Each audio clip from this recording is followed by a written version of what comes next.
Hello बच्चों, ये 11वीं की केमिस्ट्री के सेकंड चैप्टर का लास्ट टॉपिक है। एक छोटा टॉपिक है और इम्पोर्टेंट भी है। नाम क्या है टॉपिक का? नोड, या इसको बोलते हैं नोडल प्लेन, नोड या नोडल सतह। बहुत सिंपल परिभाषा है। क्या है? नाभिक के चारों ओर का वह स्थान जहां इलेक्ट्रॉन घनत्व शून्य होता है उसे नोड या नोडल सतह कहते हैं। क्लियर? अब ये नोड देखो, सिंपल आपका क्वेश्चन तो ये आएगा कि नोडल सतह या कितने नोड है, कितने नोड नहीं है। तो हमारे पास नोड दो प्रकार के होते हैं। एक होता है गोलीय, एक होता है कोण, एंगुलर। क्लियर है? अब हमें यही पढ़ना है नोड। नोड आपके पास दो प्रकार के होते हैं। एक होता है अरीय, या बोलते हैं त्रिज्या, बोलते हैं गोलीय, बोलते हैं इंग्लिश में रेडियल, या बोलते हैं स्फेरिकल। एक होता है एंगुलर, कोणीय। अब जो रेडियल नोड आपके पास है उसका फॉर्मूला आपके पास ये रहा, n-l-1। जरा बताओ सब बच्चे यहाँ पर, n यहाँ पर क्या है भाई? n यहाँ पर आपकी मुख्य क्वांटम संख्या, l यहाँ पर क्या है? द्विगंशी क्वांटम संख्या। अगर आपको निकालने हैं रेडियल नोड या निकालने स्फेरिकल नोड तो आप इस्तेमाल करेंगे ये फॉर्मूला। क्लियर? अगर आपको निकालने कोणीय या निकालने एंगुलर नोड तो आप इस्तेमाल करेंगे ये वाला फॉर्मूला। l यहाँ पर है क्या? मैं लिख देता हूं, l यहाँ पर आपकी द्विगंशी, क्या है भाई? द्विगंशी क्वांटम नंबर है। अब आप सब बच्चे जान गए होंगे कि एंगुलर नोड कभी भी s सब सेल के अंदर नहीं मिलेगा या s ऑर्बिटल में नहीं मिलेगा। क्यों? क्योंकि s के लिए l का मान क्या होता है भाई? 0 होता है, और l का मान यदि 0 हुआ तो s में कभी भी आपका कोणीय नोड नहीं मिलेगा। वहां पर क्या मिलते हैं? वहां पर केवल कौन से मिलेंगे भाई? वहां पर मिलेंगे आपको अरीय या रेडियल या स्फेरिकल नोड मिलेंगे। क्लियर? ठीक है। अब बात करते हैं टोटल नोड की।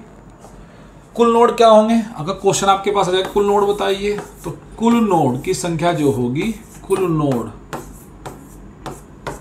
बराबर, हमारे पास ये था फॉर्मूला। देखो इसमें हम एक काम करेंगे, हम कुल नोड में दोनों नोड जोड़ देंगे। कौन कौन से? हम यहां पर जोड़ देंगे radial node plus angular node. ठीक है भाई, ये मैंने शॉर्ट फॉर्म लिख दिया आपके सामने, पीछे चेक कर लेना।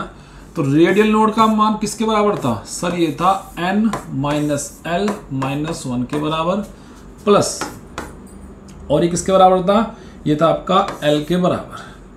अब ये l से l कैंसिल हो जाएगा, तो टोटल नोड कितने आ जाएंगे भाई?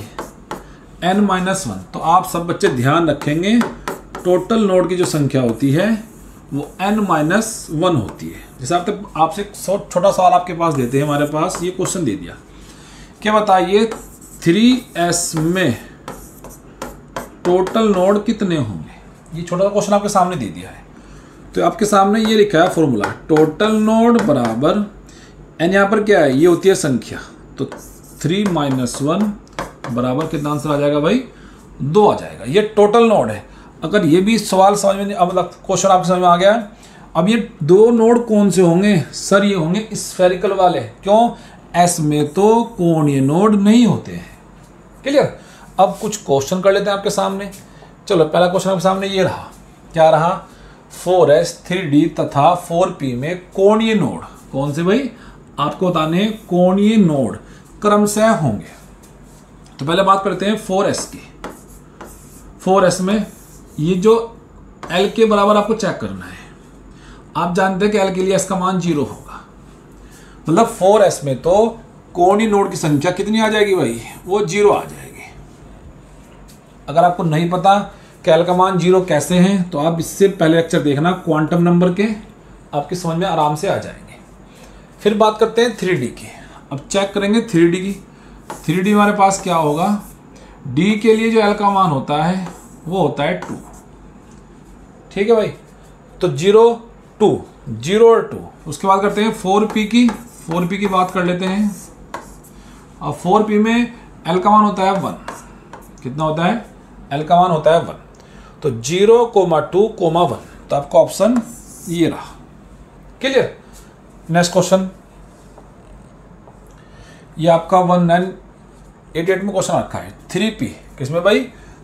3p कक्षक में गोलीय नोडों, स्फेरिकल नोडों की संख्या कितनी होती है? इस बार उसने आपसे टोटल नोड ही पता करे हैं, उसने पता करें स्फेरिकल नोड।